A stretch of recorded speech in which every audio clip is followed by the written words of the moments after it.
అసలు ముఖ్యమంత్రి గారు ఏం మాట్లాడింది అలా మూసీ నది కంపు కంటే ముఖ్యమంత్రి గారి మాటల కంపు ఎక్కువైపోయి ఇవాళ మూసీ ప్రక్షాళన కంటే ముందు ముఖ్యమంత్రి గారి నోరు ప్రక్షాళన చేయాల్సిన అవసరం ఉంది. శాసనసభను ఆయన ఒక గాంధీ భవన్ గా ఒక సిఎల్పి మీటింగ్ లాగా మార్చారు. శాసనసభలో ప్రతిపక్షాలు అడిగిన ప్రశ్నలకు ప్రభుత్వం సమాధానం చెప్తుందా? విపక్షాల మీద అదే సొల్లువాగుడు.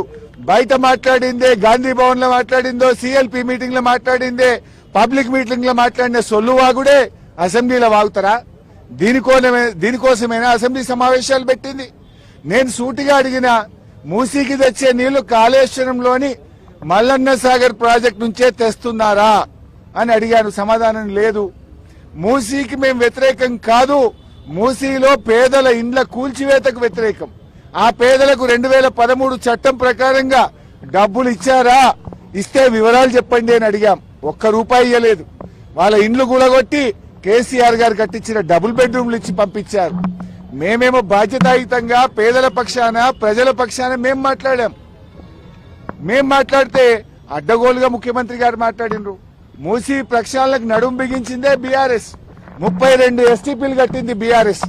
మరో 39 ఎస్టీపీలు కట్టడానికి అమృత్ ప్రాజెక్ట్ లో ప్రతిపాదనలు పంపిందే బీఆర్ఎస్. వాటి గురించి మేము మాట్లాడినాం. కానీ రేవంత్ రెడ్డి గారు ఎంతసేపు ఎదుటి వాళ్ళ మీద బాడీ షేమింగ్. నువ్వు పొడుగెక్కున్నావు, నువ్వు అద్దాలు పెట్టుకున్నావు, ఏం చిల్లర మాటలు. నువ్వు ముఖ్యమంత్రివా, ఏమన్నా స్ట్రీట్ రౌడీవా? స్ట్రీట్ రౌడీలు కూడా నీకంటే మంచిగా మాట్లాడతారు.